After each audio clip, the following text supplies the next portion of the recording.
file formats. Please welcome Kelly.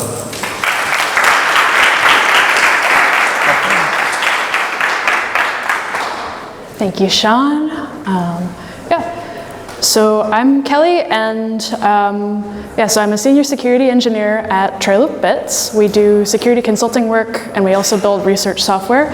And I've done some research work, but I've mainly worked on the industry side of the house so far, on engagements that generally involve threat modeling. So the threat modeling methodology that we use is called TRAIL, which stands for Threat and Risk Analysis Informed Lifecycle, because we're doing threat modeling throughout the SDLC, and we're also affecting the entire SDLC with our results. And I recently wrote a couple of blog posts about how we do this. The first of these is linked from this slide if you're interested to check it out later. So this talk is about patterns that I've encountered and things that I've learned as a result of interviewing and observing clients, but I just didn't know how to do this without examples, so this is kind of the obligatory disclaimer. My clients are not only coming to a consultancy like Trail to get advice on things that they can do better, they seem to genuinely want to improve their own security and the security and privacy of their users, and I have a ton of respect for that. I really appreciate having the chance to just learn about and help them to secure their systems. So I'm going to talk about things that I learned through trial and error during engagements, but again, not about specific clients. I've got threat modeling stories as that's the theme, but we've also seen each of these examples come up more than once. Any specific details or technologies that you'll see are just honestly patterns that we've seen on multiple engagements, or they're from some threat models that we've published. So following Trail primarily uncovers design and process level threats and findings. But when I join a video call or walk into a room with the client, I don't know anything about their engineering culture or what their blind spots may be. So there are some things that I prioritize learning during every engagement. I really only have a short window of time with each client, and I want to create threat models that are as useful as possible for my client, adhere as closely as possible to the reality of their systems, and to present findings in a way that the client will actually mitigate them. So the first thing I want to talk about is how and when I started learning to phrase or present the security implications and risks inherent to a design or an implementation, however they will be best received. And the way that I do this today is by listening for my clients' jargon and norms, and then building like a glossary of them in my threat modeling report and using that set of terms in the engagement.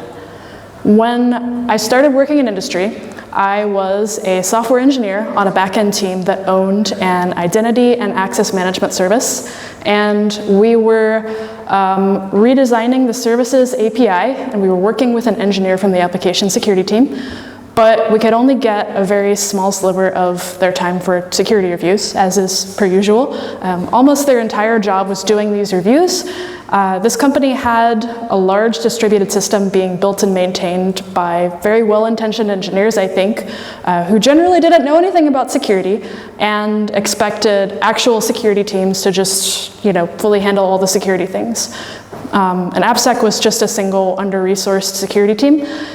So the company also had a culture problem with security. After people got their required security review, a lot of local teams wouldn't do much with their review results since those were security problems. So AppSec started a champions program to try to better translate review findings for each local team into things that were actionable. This one relied on people first self-selecting into a Stride workshop offered by the AppSec team and becoming then the main point of contact for their team's security reviews. So this is when and where I initially learned what threat modeling was and got a basic idea of how to do it. And after this class, I was provided with basically a set of risks that my team's security reviewer thought that we should mitigate. But then how do you do that? How do you actually go about getting mitigations implemented? Management did not incentivize us, let's say, to do any security championing or really, care if we followed through, but I had signed up for it and I like to finish what I start. So I started by studying how my team worked and I observed that we only worked on tasks that were tied to business priorities. So I initially tried to make my list of security risks into a kind of like secondhand business priority. And this didn't work. In sprint planning, when my team decided what we were going to work on, my priorities were totally ignored. Luckily, nobody gave me a hard time about this, even though I kind of did something that was out of line for that culture in doing this. In that team, as just a software engineer, I didn't have the authority to create business priorities. But so this first experiment didn't work, but I signed up for this. So I talked to my engineering manager, and she suggested that I talk to our product manager, and this also did not work, as the product manager said that risk mitigations were tactical priorities. Then I started to try to bring the risks up in sprint planning meetings, but this also didn't work because I was still talking about things like CWEs and attackers, and honestly the rest of my team just wanted to write code to make their product work and to go home at the end of the day, which I think is fairly reasonable. And from their point of view, it probably seemed like I was asking them to add extra work that was outside their scope. But I eventually realized that when an attacker breaks a feature or denies service to legitimate users, there are software correctness and availability concerns. So what I arrived at was eventually just presenting 1 or 2 risks at a time in sprint planning meetings over the course of several months. But also, in order to get those mitigations actually implemented and the tickets closed out, I still needed to improve my strategy. So talking about attackers and threats and so on didn't really land with this particular group of engineers, since those words meant security, and in that particular company's culture, security teams handled the security. So phrasing my risk mitigations as performance and correctness improvements that just happen to have security implications made them actionable for this team. And this is not something that I would suggest trying for every or even many audiences, but it taught me something that I still do today on threat modeling engagements. I want to figure out what terms and concepts are not working and drop them. And I also try to learn what does work and to use those terms instead. The second type of listening that I like to do during threat modeling engagements today is checking my own unknown unknowns. As part of ensuring that the interviewing that I do in threat modeling has rigor, as I figure out what things that I want to ask the client in a particular interview, I find that it's also important to try and listen for my own assumptions so that I can double check them. A while ago at Trail of Bits, I was working with a client who had started putting some application security controls in place for an existing production system, and they wanted to know how they were doing. The Trail method focuses on connections between components and what actors in the system can or should make those connections at the current phase of the system's SDLC, given any particular privileges. In this system, software developers had SSH access to production for debugging purposes, and these accesses were audit logged by source IP. A lot of companies that we work with tend to be startups without many security controls in place yet, but this particular product was a little bit more mature and it already had users. I don't work from a checklist, but I have a list of topics that I like to cover as applicable based on the security controls that the client is interested in having us evaluate. I source them from a NIST special publication with the beautiful title of 853. So I almost skipped right over investigating how this SSH connection to prod worked and what developers could actually do with it, since the client did mention that there was access logging. But the thing is, the rest of the product seemed more securely implemented than this. I almost didn't do due diligence because I made this initial assumption that something is better than nothing, right?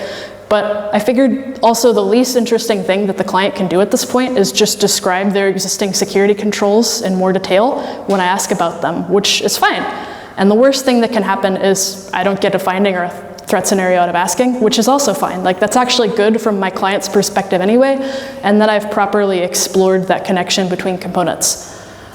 It turns out that even though SSH connections, origin IP, timestamp, and resulting system user and prod were logged, there was no host-side logging that could be used to reconstruct what actions were actually taken and to correlate those to network connections.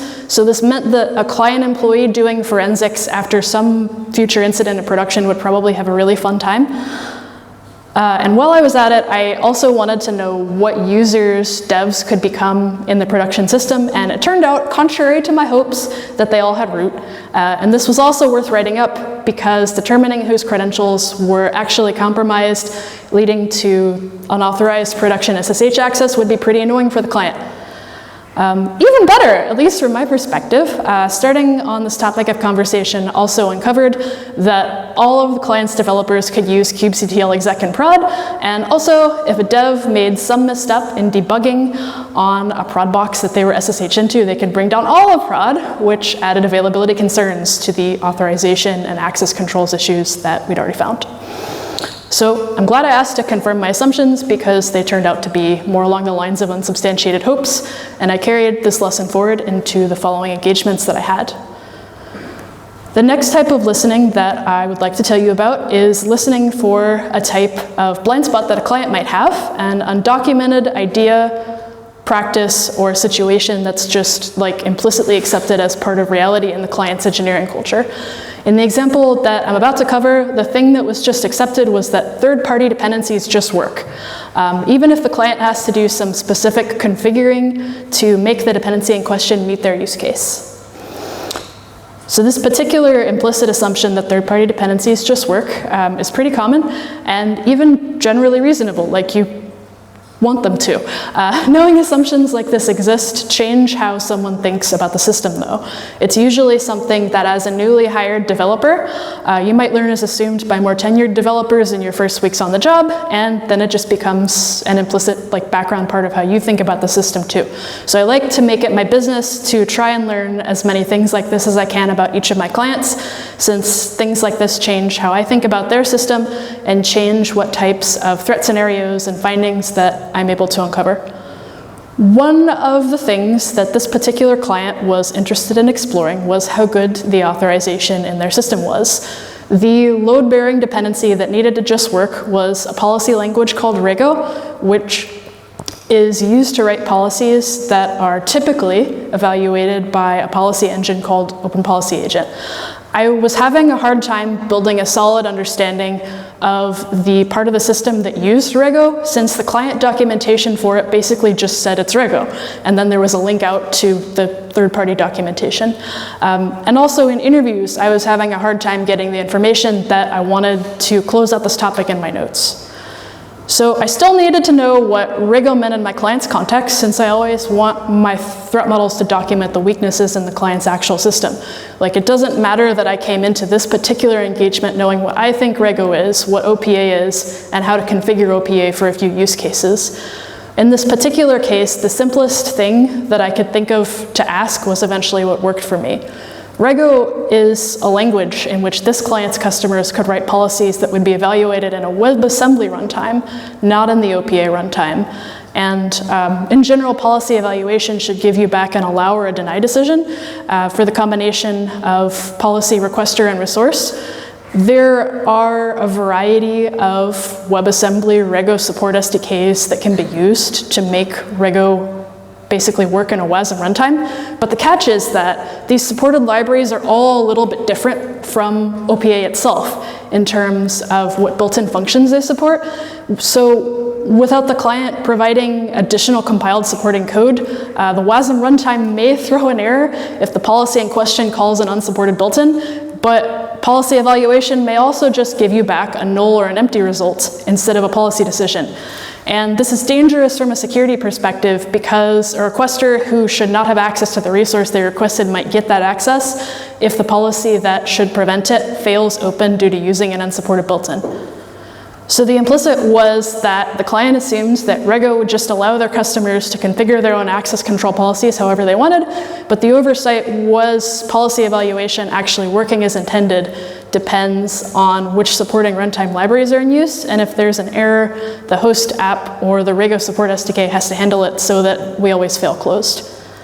So from a different client engagement, on the off chance that this is your first time hearing about policy engines for access management, here's what a deployment of a policy engine that takes Rego policies could potentially look like. So we have an application in this diagram that receives a new user request, and then it makes a call to a policy execution engine that pulls identities from an identity provider, and then gets policies about those identities from a policy repository, and then makes a final decision given the policy, the identity information, and the request about whether the request should actually go through and have the resource. So the next type of blind spot that I have learned through trial and error to listen for is similar to the implicits we just went through, but it's not quite the same. In this case, my client had made a particular risky assumption that they had documented. So when something is unquestionable, the underlying truth could still involve risks that negatively impact the client. And as an outsider to the client's culture as a consultant, I conveniently have a little bit more leeway to dig into this type of assumption than maybe the client's subject matter experts might have. So this particular client handled their role-based access control for employees using an internal web page where management filed tickets to add employee accounts to roles. When the ticket closed, the role would be automatically added to the employee account. And this left a nice digital trail for the security team in the event of someone gaining unexpected access, but it was also unclear who or what prevented people who were not management from filing tickets. The assumption was that this system was enough to prevent any employees from gaining unexpected access. One of the things that I wanted to know as part of learning how the authorization for using the system worked and whether the system itself was effective was whether any role-based permissions could be added to any account through the system. And the answer from the client here boiled down to this being really just up to management who could file the tickets. But the thing that I didn't like, and that I could see the shape of but not really the details, was a bit of a chicken and egg, like what makes an account management in technical terms, and not just a regular employee account aside from the social side and the legal side. It was unclear to me who decided what accounts could be members of management roles, which granted the ability to decide what accounts had any role at all, and how this could be audited aside from someone looking back at a bunch of automatically closed tickets. Another thing that I've learned, more through error than anything else, is that I have to make sure that my work exceeds the client's threshold of acceptability. So just reporting the things I find as I see them can lead to pushback where the client doesn't want to agree that the security issue that I think could happen could actually happen in their system. So instead of this, I really aim to convey what I observe in a minimally surprising way. So the client also needs to be brought along through my thought process, especially when they don't have as much security background, so that when I read out my findings, they also can see how the security weaknesses that I cover are problematic and worth fixing, at least from my point of view. So my goal is to produce findings that both reflect reality and that the client agrees with, so that they actually mitigate them. I was trying to bring the client along with me in this situation, and that involved figuring out a way to ask or phrase like what I was starting to see. And so the next thing I asked then was how existing role membership got reviewed. And this was also just up to management. But there was still some more insecurity that I was hopeful that the client would be willing to address.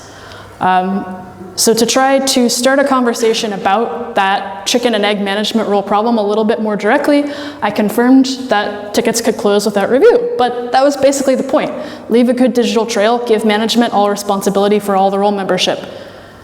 So before I tell you what I asked the client that ultimately helped me here, what would you have asked?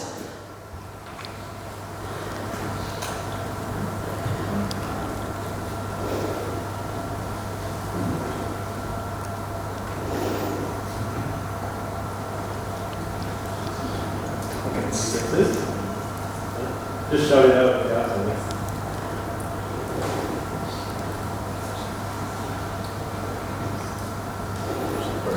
Who controls managers' access? Yeah, who can access who can update tickets? Yep, that works for me.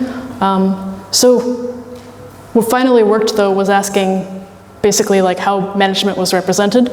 But you're right, like who does have access to the tickets is also a good thing. So the other thing that stood out to me here is management role assignment can change with reorgs or with people switching teams, right? And the more frequently a company reorgs, the more likely it would be for there to just be random accounts that are in management roles or can see tickets.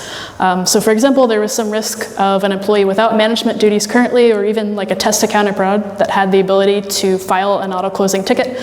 to make one with basically no oversight. And I think having walked through this logical flow with the client helped make the discussion that we had in the readout meeting a little bit easier to manage, since I could point back to each thing that we talked about previously when they raised objections and could say, but you told me this and this, and your documentation says that. So bringing the client along with me helped me to figure out not only what was insecure, but also how I could present what I saw and what to suggest as a fix. So the thing that I ended up asking the client to do a little bit better in the short term was to have security periodically audit all the role memberships, working with each role owner, including auditing membership in the management roles. And this obviously isn't ideal, this isn't a long-term solution. Maybe that would be more like checking the management relationship between the ticket filer and the subject every time a new ticket was created. But in the short term, this was an immediate thing that was within the client's reach that could improve their security. Another thing that can happen when people don't appear to want to question a particular aspect of their system is self-censoring. So this is a thing that people do in lots of contexts with all sorts of motivations, but in the context of security and privacy, even just the existence of a topic that people self-censor can sometimes indicate additional risks that we want to account for. But it's also the type of blind spot that I think you have to be very careful with. So when someone self-censors, they know something relevant, but they don't want to say it, and this can be for whatever reason. Maybe they think that the thing that they know will never get fixed, or it's counter to just the thought pattern that their engineering culture encourages, or they're trying to be respectful of the other people on the call. So if the topic of censorship is about security or privacy, I want to know, since there are likely risks in that area that my client hasn't accounted for. Sometimes people hold back from saying things, though, because there could be real consequences for them in telling someone else, right? But sometimes people also very much want to say something and just don't think that anyone will care. And the latter is the case that I'm most likely to be interested in. But just observing and listening to what things people do and don't want to talk about and how they do it can be really helpful in informing how I think about particular risks and can shape the threat model that I build. Also, sometimes things people initially censor and then later tell me should not be written down or included, and those are more just for my edification. Things like learning that somebody that I've been talking to over the course of an engagement moves on to other employment, or maybe like the deeper details of a new feature that a client is developing should stay off the record, I think, because they're outside the scope of the engagement. So there's a balance with what of the information that I learned like this makes it into the report, because a client might get popped down the road via something that they told me that was out of scope about a new feature that we discussed, and then they might come back and be like, why didn't you put this in the report? Why didn't you tell me? So if there's something that I can discreetly write down without, including too much detail or exceeding the engagement time limit, then I might add that to like a part where I talk about scoping at the front of the report. So for instance, if we were to spend 20 minutes talking about the implication of a new feature on the rest of a client's app, I would ask if I could scope out the components and connections of the new feature from my threat model, and then I might write something like, at the client's request, the proposed bar feature of foo was out of scope for the engagement. And the intent here is just to help the client better understand what was and was not directly included in the final threat model report and why. Also, if something seems really egregiously insecure and the new feature isn't a crazy amount of work to include in my threat model, I might do the direct opposite and ask the client if I can scope it in. And then I'll just write it up so that I can add the new threat scenarios that I've observed too. But back to self-censoring. So what this can look like verbally is avoidance or redirection to another person or another topic, or just like a hesitancy to properly answer the question for one reason or another. Sometimes I'll get close to the end of an audit and discover that there's some kind of elephant in the room that all the client's subject matter experts have been avoiding talking about until now. And without knowing the details of whatever that is, I might have a hard time building a threat model of the system that's close to reality. And unfortunately, also, once I know the details, I probably need to refactor my work to account for the new thing. So that's a bit of a catch also here for the client. They can either tell me and I can build them a threat model from which they can get value, or they don't tell me and they get a threat model they can't really use. So an example of a topic that was in scope and the client kind of collectively censored that turned out to change my threat model. I got close to the end of a recent engagement, and it turned out that the client's subject matter experts overall really did not want to talk about the data deletion and cleanup features of their system. So a component of the system was an LLM that took user data sourced from a third party as input, and responsibility for the system was kind of shared ambiently between a few teams. The documentation had said that there should be proper data collation and user cleanup. So the things that I wanted to know then included how the data was cleaned up and deleted when a user opted out, and also whether or not different users' data could be collectively used for model training, which is hard to undo when a user asks to delete their data.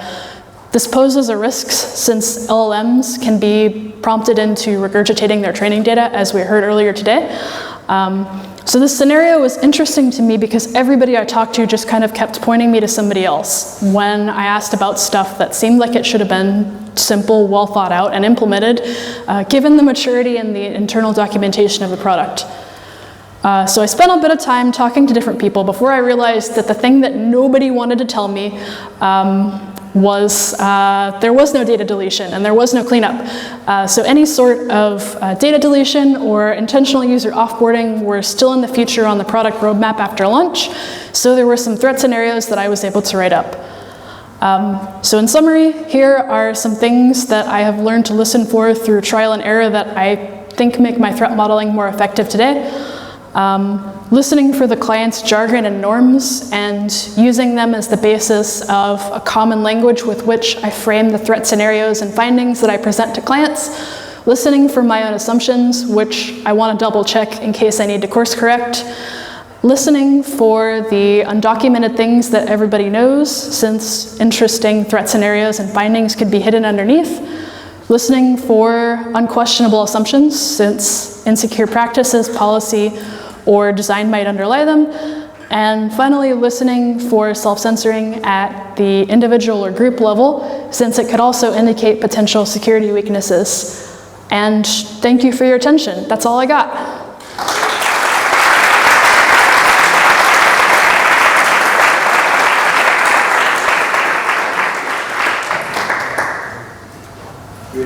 Questions?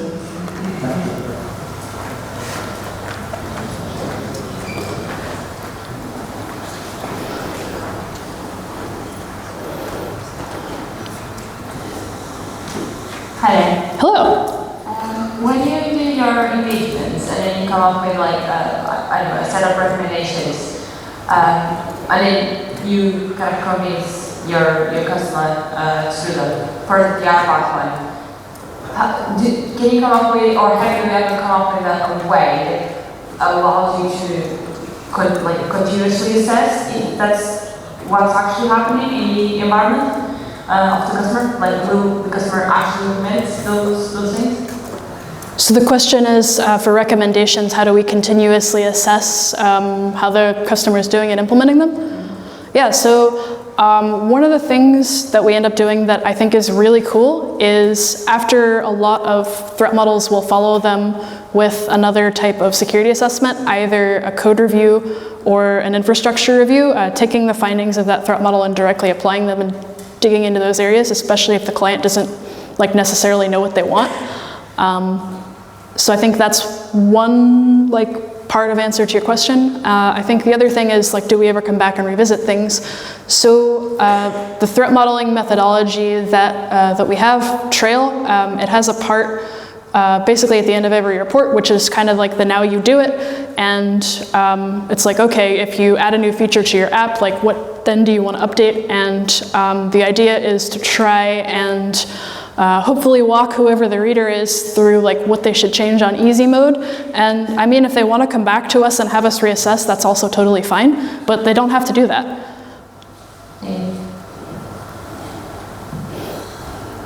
Anyone else?